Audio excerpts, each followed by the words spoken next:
өзеннің маңында судың дәмін татсам екен. Жолдың шетінде кім тұрған? Кірпі ғой. Кірпі, үстіңе не болған? Қайдан келгенін білмеймін. Бір күні оянсам, үстім толған қоқыс. Қимылдау қиындады, ауырлап кеттім. Жолымды таба алмай адасып жүрмін. Тасбақа, көмектесші маған. Кешір, қолымнан келмей жатыр. Кірпі, не болған саған? Табиғат ластанып кетті. Міне менің түрім. Кел Кірпі, үстіңдегі қоқысты алып тастайық.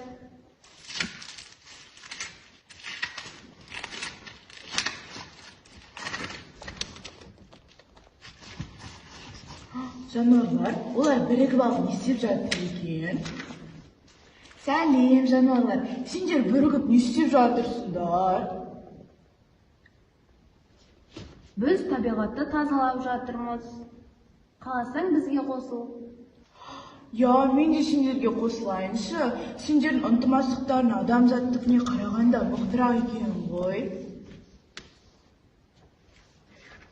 Бұрын мен де орман шетіндегі өзен жағасында тыныш өмір сүретінмін.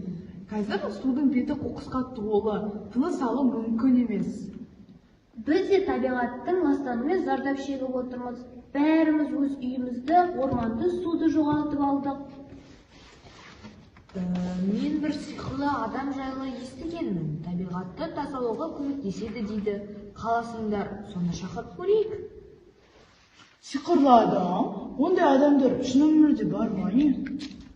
Иә, бірақ оны шақыру үшін арнайы сиқырлы сөз айту керек. Жұлдызды жол ашылсын, сиқыр күші шашылсын. Қош келдіңдер, достар. Қандай мәселемен келдіңдер? Біз табиғатты тазалағымыз келеді, бірақ қолымыздан келмей жатыр. Сіз көмектесе аласыз ба? Өкінішке орай, сиқырым табиғатты бір сәтте тазалай алмайды. Бірақ мен сендерге көмектесетін тұқымдар бере аламын. Сонда сіз біздің мынандай лас табиғатымыздан өзіміздің бұрынғы табиғатымызды қайтарып бере аласыз ба? Әрине, бұл үшін бізге құрттар мен аралардың көмегі қажет. Құрттар топырақты қопсытып, ауа мен ылғалдың енуіне жағдай жасайды. Аралар өсімдіктерді тозаңдандырып, гүлдердің көбеюіне ықпал етеді. Жердің тынысын еститіндер, тіршілікті тіреп тұрған құрттар мен аралар келсе екен ғой өздері бізді естіп. Біз олардың көмектеріне өте зәруміз. Мен құртпын, мен топырақты құнарландыратын едім. Бірақ зауыт қалдықтары мен қоқыс бізді улап жатыр.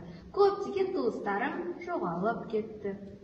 Біз гүлдерден нәр жинаймыз, бірақ соңғы кездері гүлдер де қалмады. Ауа ластанып, иіс сезуіміз де нашарлап кетті. Демек, табиғатты қалпына келтіру сиқырдан емес, біздің ынтымақтығымыз бен еңбегіміздің бағасы екен ғой.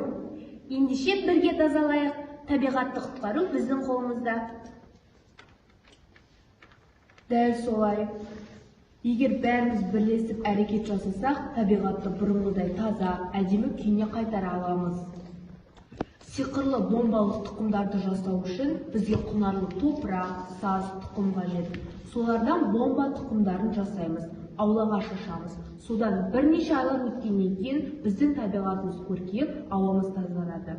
Ал кеттік, бірге шашайық. Не деген сұлулық, не деген таза ауа, самал идея. Гүлдердің де жайқалып өскенін қарашы, бұның барлығы менің әсерім бе? Тек қана сенің емес қой, мен де топырақты құнарландырдым. Менің де ықпалым тиді ғой. Бәріміз бірлесіп әрекет еткеннің нәтижесінде табиғатымыз бұрынғыдай таза, әдемі күйінде. Мұнай газдан шыққан қалдықтар, қоқыстар мен лас ауаларымыздың орнына мынандай әсем табиғат, таза ауа, қалың орман ағаштары қаптағаны қандай керемет. Бұның барлығы бізге сиқыршының берген кеңестерінің нәтижесі емес пе? Иә, табиғатты қорғау әр тірі жанның борышы. Осындай әсем табиғатымызды аялайық.